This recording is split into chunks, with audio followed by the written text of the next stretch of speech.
Raise your hand if you're married. None of you are married. Raise your hand if you would like to be married to your baby's father. One. The rest of you who don't plan to get married, why don't you plan to get married? I'd like to know that. You already have your child to think about, and then a whole family to care for. You know, it's a lot of responsibility, and then you don't want the commitments. I wouldn't want no man holding me down because I think I can make it as a single parent. But don't you think you might need help in raising that baby from a man? Not really. I didn't have a father. My father wasn't in the home, so you know it really, male figures are not substantially important in the family.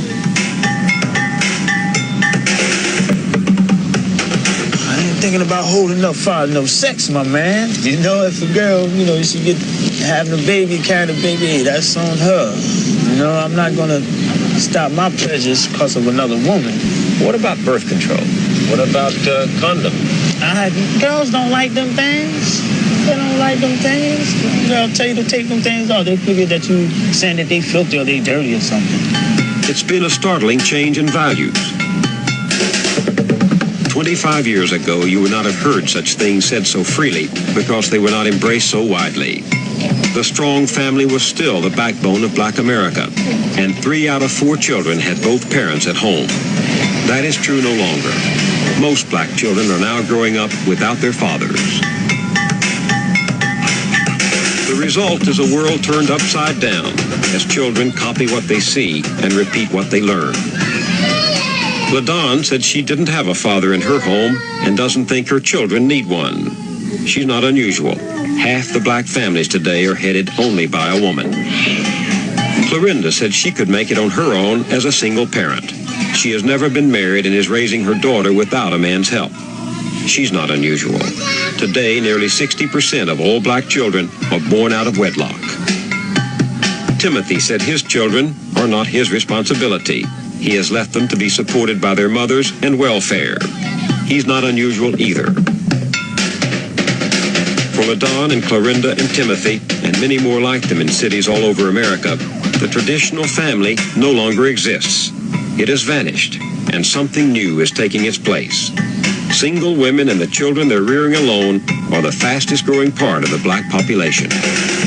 What becomes of the Black family in a world where the values are being turned upside down?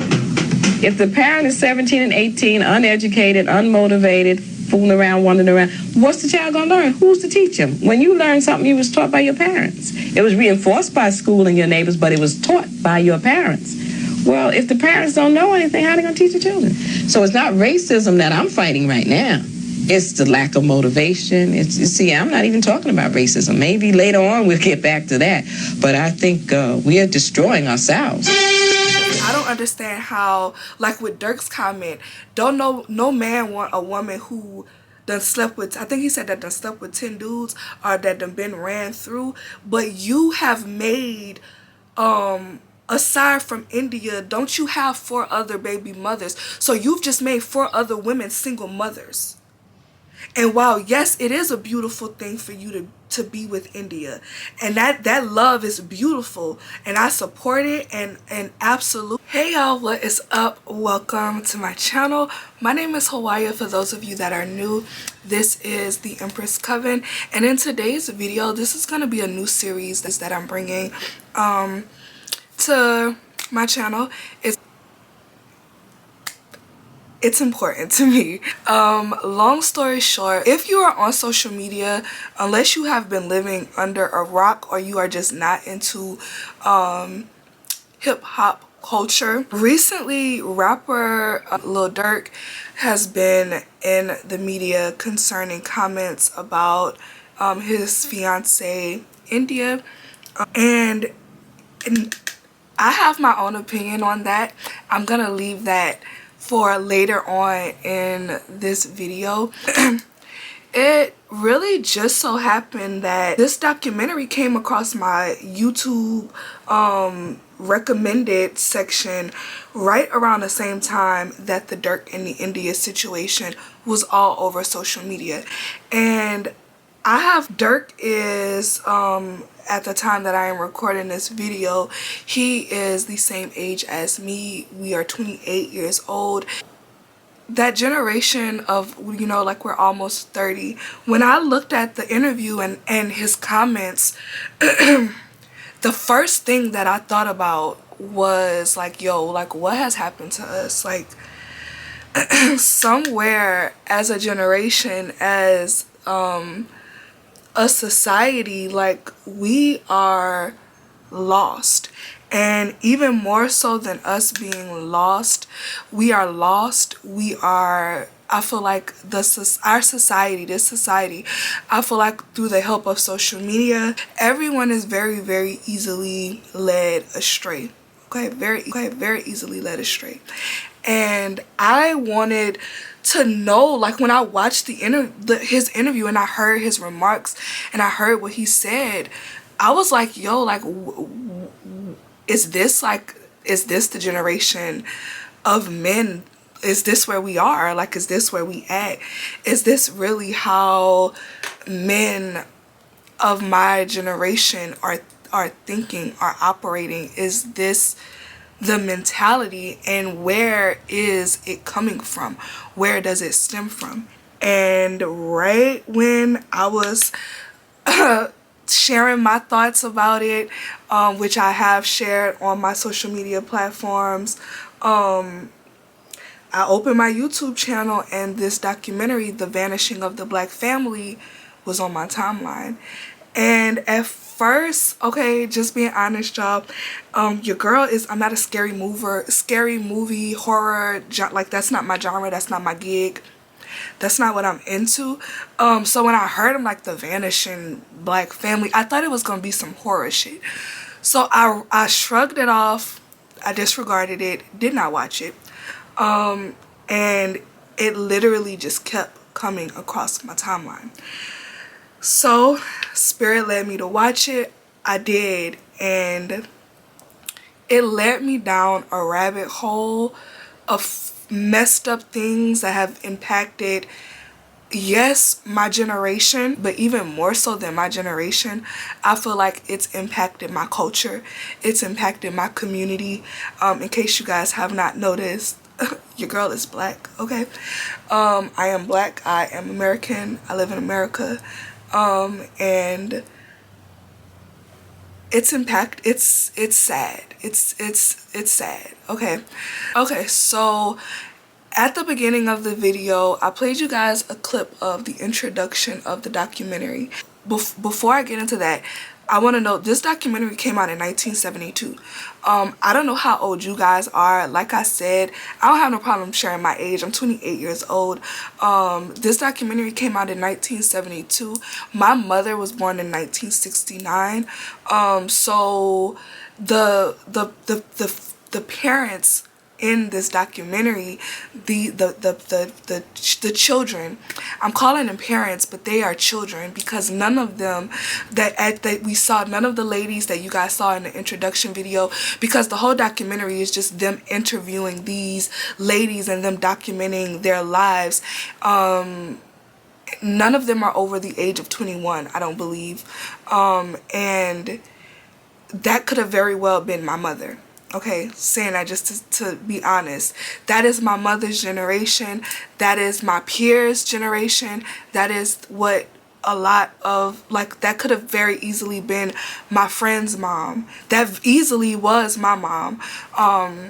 Just putting my own tea, my own business out there, and I guess kind of connecting the dots for why when I watched it, it was so, why I'm so passionate about it, why I feel like it's a story that needs to be told, it's something that needs to be brought to light, it's something that is not being shared, is that is a lot of our parents. And I think that it's important, and I'm going to get into it further as I get into this video, that we know and we understand that this was designed to destroy the black family. Okay, it was designed to destroy the black family. It was designed that way. And our generation and where we are now as a culture, as a society, through social media, through rap and hip-hop culture, is a direct reflection of this documentary. So yeah.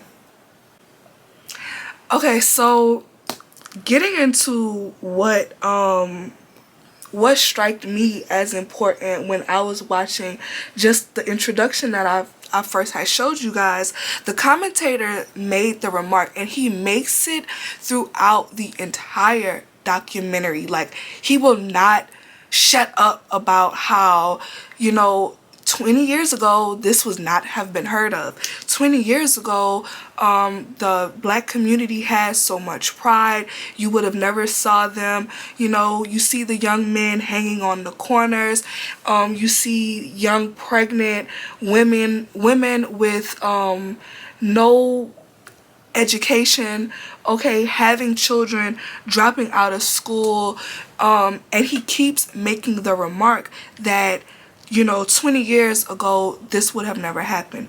Now, the thing that I want to state that is so very important, that he is not mentioning, that they failed to mention, what happened 20 years ago. So I told you guys, this documentary came out in 1972. That came out in 1970.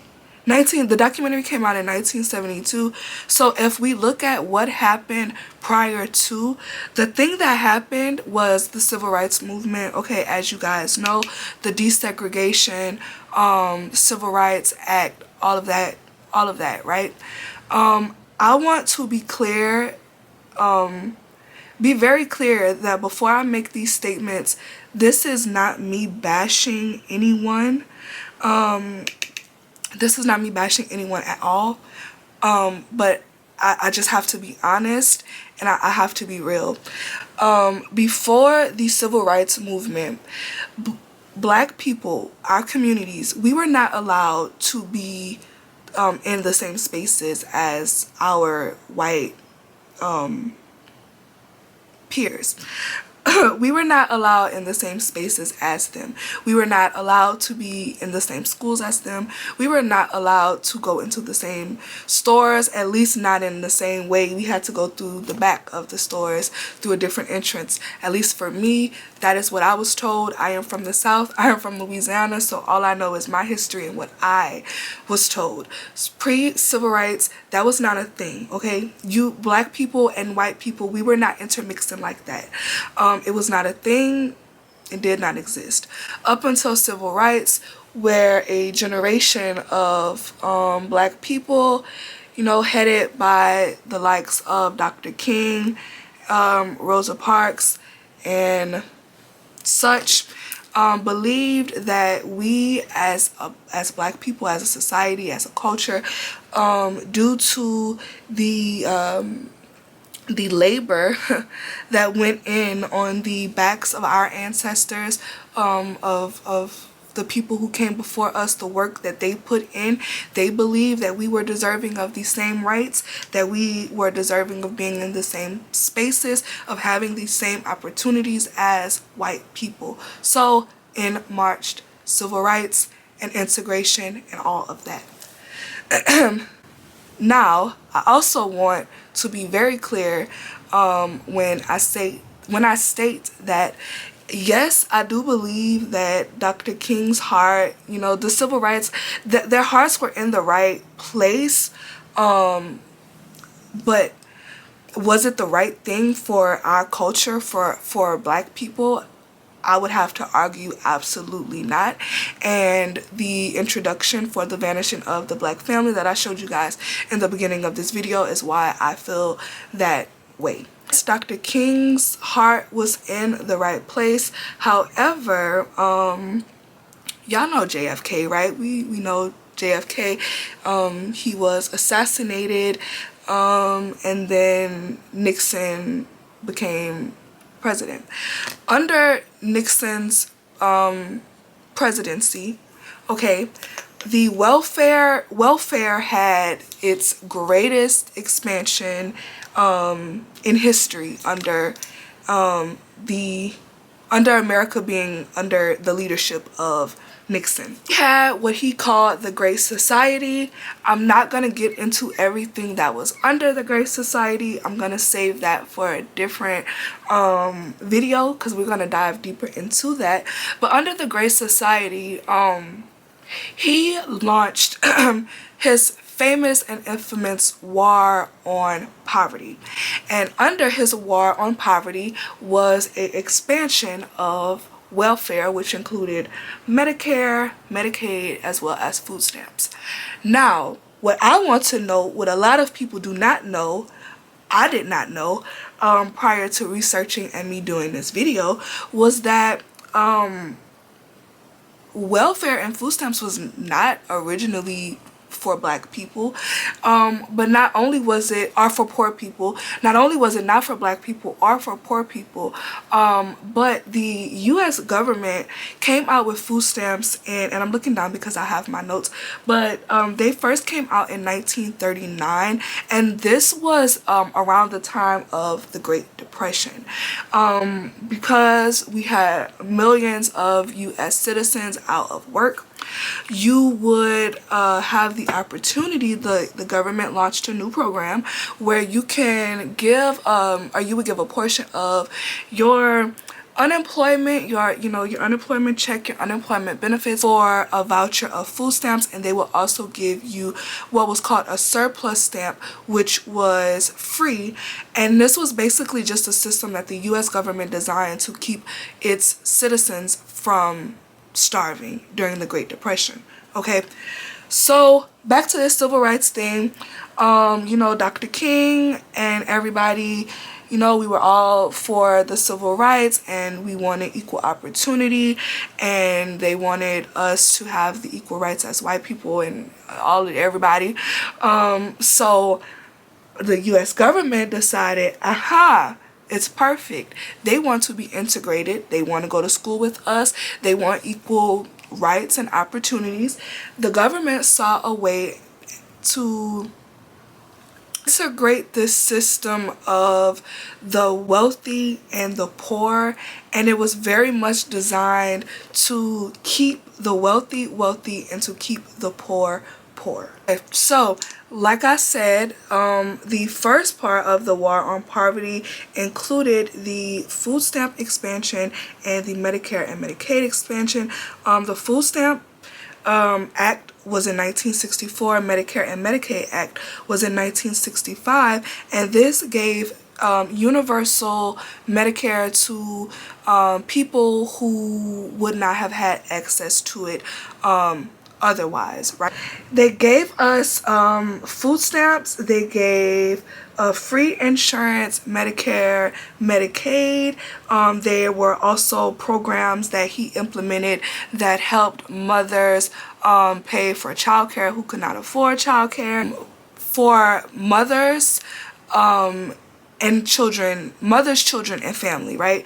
So it completely, that I feel they disguised as a means to help, as them coming in to help the community, but what it really did was rip out the black man from the home, from the family, because as you guys know, if you are familiar, if you have anyone on your family who is now or who has ever been on any form of government assistance, especially housing assistance and food stamp assistance, if welfare ever finds out that a man is in the house with you, that he is living in the house with you, you automatically get kicked off the program. Automatically, okay?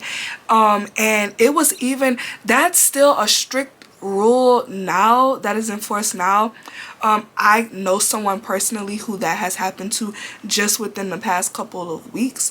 But when this system first came out, when this first rolled out, they were doing this, they were wild, okay? They were wild. You were designed a caseworker if you needed this type of assistance, and these caseworkers had the right to be able, because you were getting assistance, they can come into your home whenever they felt like they wanted to. or that they could, under the guise of, you know, them just checking in, making sure you're following guidelines. They did not have to announce when they would be coming to your home. There were also rules, so if say for instance a caseworker felt like your house was not clean enough, you didn't have enough, never mind the fact that these people were young, uneducated, living in the projects. Of course they didn't have enough. Of course they were living in not the best circumstances. But a caseworker had the right to, if they deemed that you lived in an undesirable home, if your children were not, if they could basically say that you were not taking care of your children, and they had the right to take your children from you if you were on these government assistance and government programs.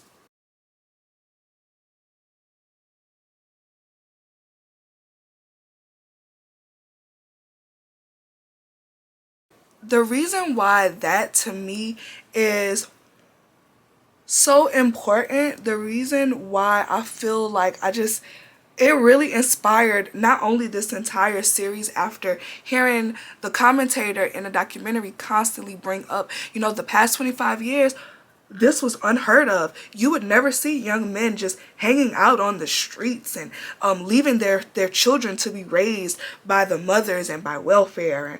And the black community, they had so much pride.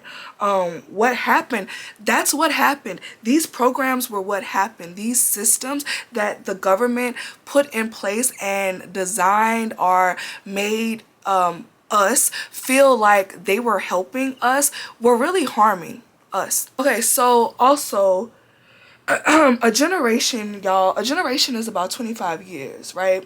So I want to be very, very, very clear when we start looking at you know, we start having those conversations, what happened to us? What happened to us as a community? What happened to us as a society? It's important for us to have these conversations because I don't think as a society we really understand that the odds were packed against us deliberately, and it's up to us, you guys, to do the work to fix this. We have to realize that instead of hating each other, instead of hating each other, instead of not getting along, because that's what has happened. You know, we have a generation of men who don't love women. We have a generation of women who don't love men. We have a generation of people who don't know love, so we're out here searching for it in everywhere, every way. We don't know what we're searching for. We don't know what real or true love is, and I think that is very important. You know, a generation is 25 years, so when you look at, okay, this documentary came out in 1972. I told y'all my mom's generation, or my mom was born in 1969. So if you are my age bracket, if you are between 27, 30-ish, that's this generation. And I think that it's also important that I note that what also the government refuses to acknowledge is that, right? Okay, so the Food Stamp Act came out in 1964, okay? My grandma was born in 46, which means she was about 20 something when that happened. Like I told y'all, my mom was born in 69, right? So if we look at 25 years from when the Food Stamp Act, Medicare Act first came out, we have the late 80s. What happened during the late 80s? The crack epidemic. Is that a coincidence? Absolutely not.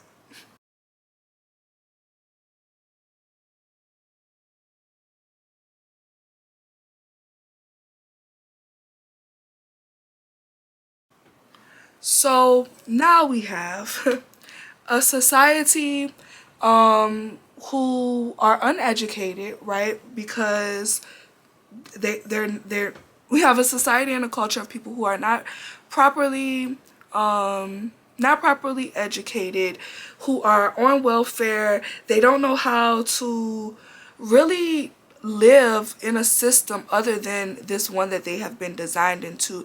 And on top of that, you put in crack. And that is what happened to our society and our culture. We can sit and pretend like the crack epidemic did not play an important role in your life. I know it played an important role in mine.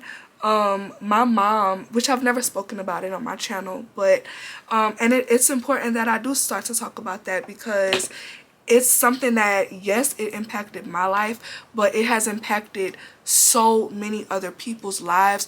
Whether that drug has impacted your life, whether you know it or not. Whether we talk about it impacting in the way of someone's mom being addicted to drugs. So now it's impacted the whole home. Or now it's the father who's the drug dealer, which also impacts the home. So it's either way. In my home in particular, it impacted my family because it was my mom became addicted to it, but then I had an uncle who also was a drug dealer, and then another uncle who also was a crack user. So you have it was a lot of that. And like I said, whether you know it or not, whether you are aware of it or not, it has impacted us. It's impacted us. It's impacted our community. It's impacted our culture. It's impacted society.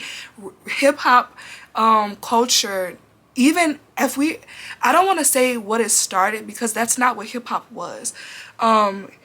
Hip hop and rap culture was not designed to be anywhere, or it was not intended for it to go and be anywhere near what it is and what it has become today. But you have to be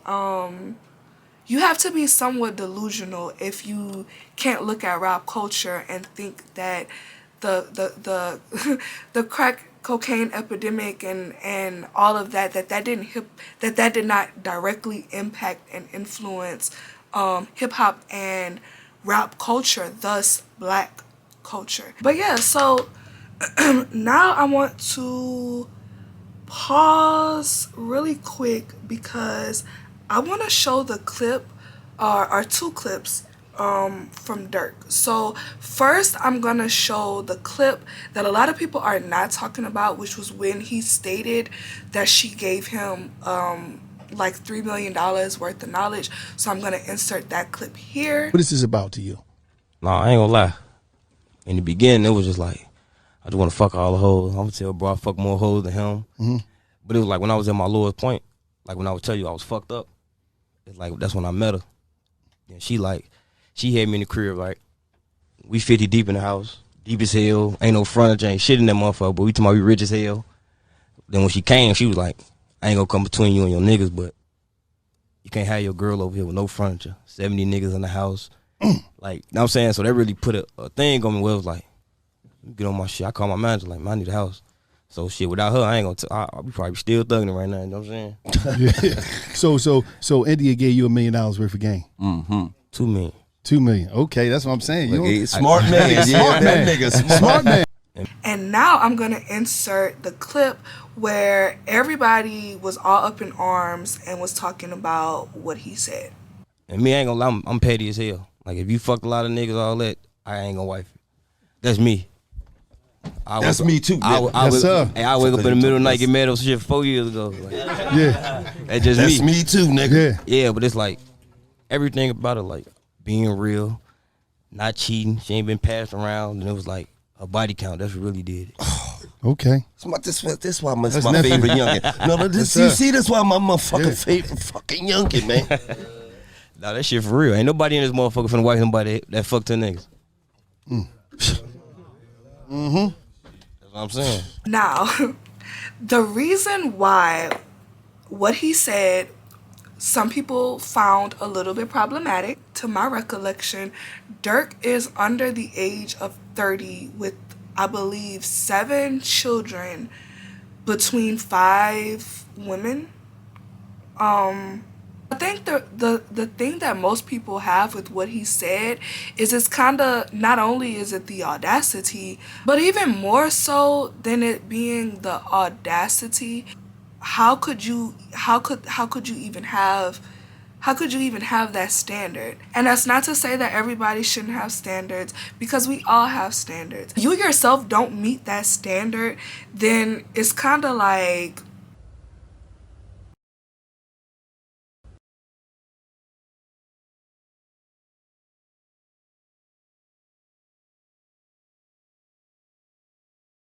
my problem and my issue with that, with his statement, and a lot of people may not agree with it, especially if you are younger. I already told y'all in the beginning of the video, I was very open about my age. Dirk and I are the same age. We are almost 30 years old. And as someone who is almost 30, I just do not understand. I don't understand that logic. It has nothing to do with me. Yes, I already have children, but that still doesn't, I don't understand. I don't get the logic.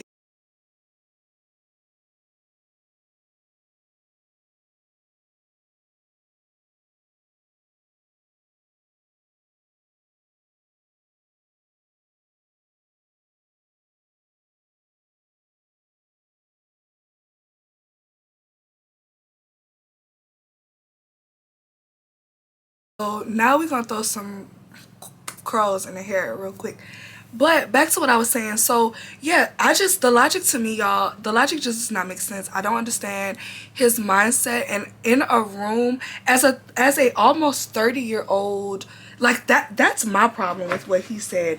And that's the only issue that I have with it, was like, yo, if we were talking about a guy, a person who was like 20 years old, 19, 20, maybe like 22, 23 at the most, then I would give that shit a pass, because then it's just like, that's just some young shit.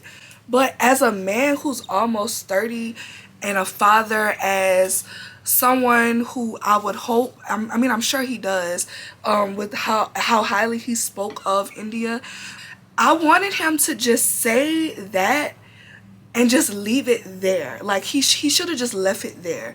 He should have let the world know, like, you know, she was there for me when I was really fucked up. Like, you know, she basically let me know, you know, if I'm gonna be a boss, if I'm gonna be out here saying I got this or saying I got that, then my everyday lifestyle should be matching that. Or if I want to be in a certain place in my life, I need to be carrying myself accordingly. That makes sense. That, to me, I get that. I understand that. Everything else he said to me, that shit was just, it was childish. It was childish, and to me, it was to get, it was something for him to say to get props from the OGs. Just being honest, that's what it seemed like to me. But like India said, that's why he her fiance, girl, and he ain't mine. Okay, now off of them, my real the thing I really want to get into is celebrities are the best examples of, because they put their life out in the public, it's easy to like assess and to critique. Problem with what Dirk said, y'all, is it's very telling. It was very telling of, again, of the culture. It was very telling of men, not all men, because it is not all men. Y'all, I refuse, okay? I refuse to be out here thinking that God has forsaken me and my sisters, and it's just no more good men with any real sense out there. I just refuse to believe that. However, I think the Dirk situation is very telling, because you can very easily see the disconnect, and it very easily lets you know how a lot of these men operate and how they think. And I am going to put just some of the comments and the commentary from different social media platforms, child, right here. I know that he watching. Look, understand this. It's not the same thing. Only because of the fact that men are praised for having more bodies than women, based off the fact that a man needs consent to have sex with a woman. A woman can have sex with whoever she chooses. A man can have sex with whoever allows him to. Therefore, we get praised because we actually have to put in work to be able to have intercourse with a woman. Women do not have to put in any work because men are steady throwing it at them. You feel me? It's a choice. And if you choose to have more bodies than me, then you're a thought, because it was a choice.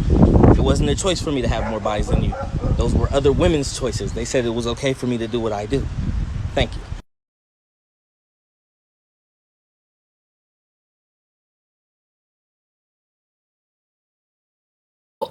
The comment, the one that I really want to talk about in this video, because I see it a lot. I kept seeing it a lot, and it's this, the men saying that, you know, it's just women who are ran through that have a problem with what Dirk said about India. Most women should have more value, or have more worth about themselves than to be sleeping with a lot of guys. Men are born with no value, so men go out and they go out and they become valuable through, to me, what it sounded like, basically they're saying that women are born with value because women are the producers of babies.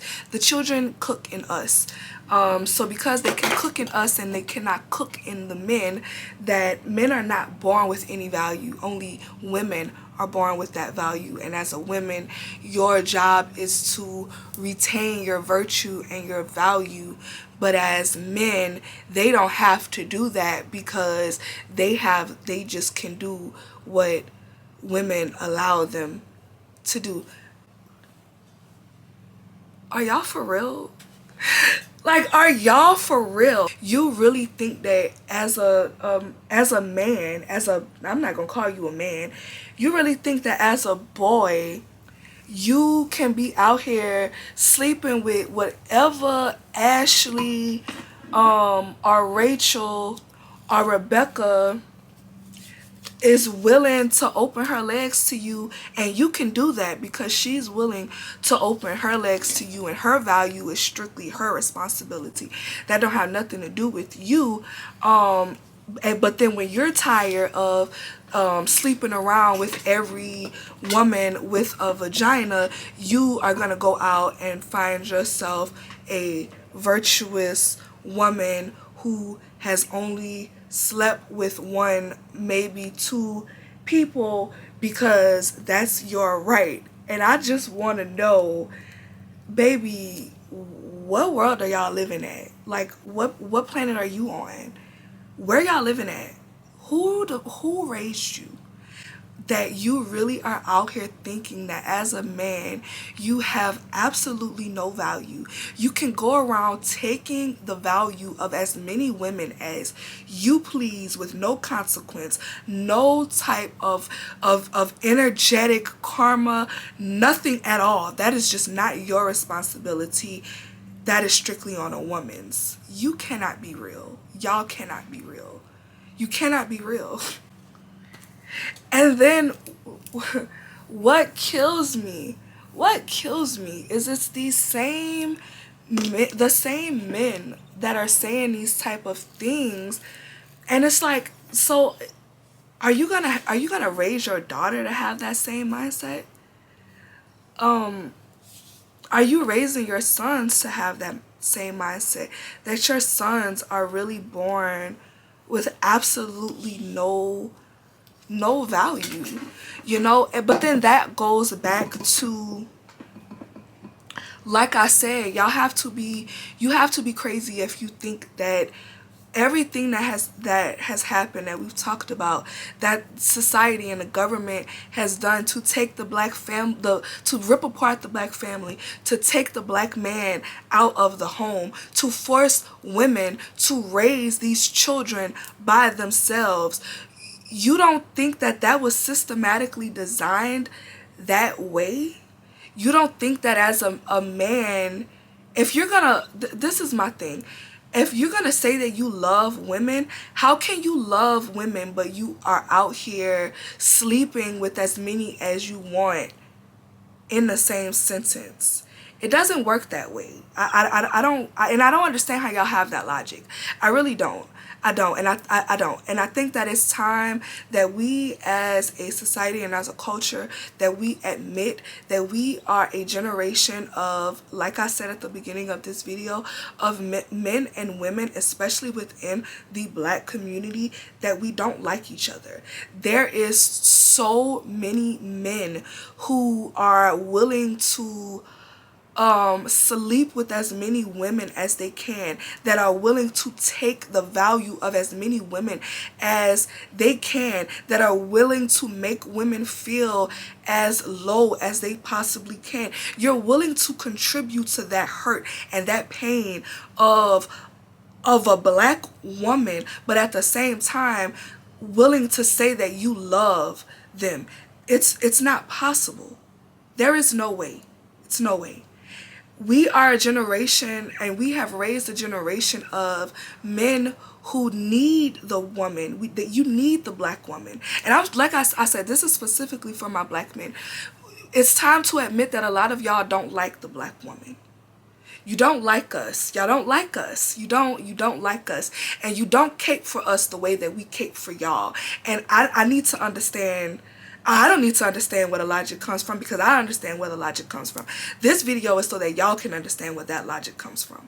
Because I don't understand how, like with Dirk's comment, no man want a woman who done slept with, I think he said that done slept with 10 dudes or that done been ran through. But you have made, aside from India, don't you have 4 other baby mothers? So you've just made 4 other women single mothers.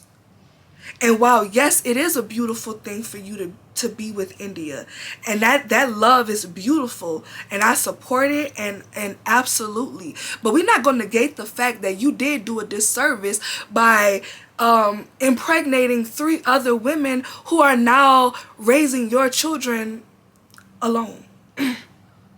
And you could sit up here and say, well, how do you know that they're raising them alone?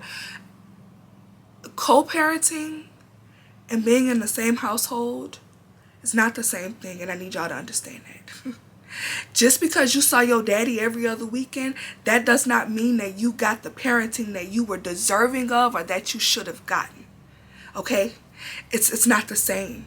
It's not the same, and as a society and as a culture, it's time that we start unpacking that. It's time that we start being honest about that. It's time that we start being truthful about that. It's time that we start being honest about the fact that it is hard to parent and be a parent in this society when we as a culture were raised by parents who did not have the emotional tools to be adults themselves. A lot of us were raised by adults who were children. Adults who still are children. So when we look at this society of men, y'all are not men. And I'm so proud of my women because, yes, a lot of women are still lost, but it's not all women, just like it's not all men. And I think that we are now in like an era where the divine feminine are reclaiming its power. And I am so ready for the divine masculine, especially that Black melanated divine masculine, to get on board. To please come on board. Please. We waiting for y'all. We waiting for y'all. We are. So now I want to take a moment because it's very telling. In the beginning of this video, I showed y'all the introduction for the Vanishing Black Family documentary. And now I want to show some footage that I came across a couple days ago. This footage is in Philadelphia. And it's just them going through the community, and it's showing, like I said, it's the direct result of that generation, of what we saw in that introduction, the Vanishing Black family, it's a direct result. So I want to insert that footage here.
So closing out this video, I want to say again, I feel like this is an important conversation that we need to have.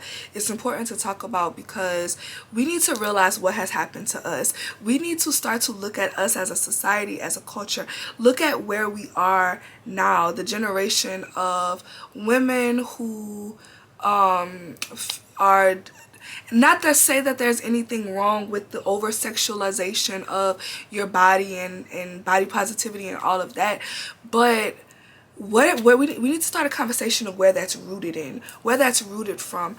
This generation of men who feel like they can just take from women and take from women and take from women without any responsibility.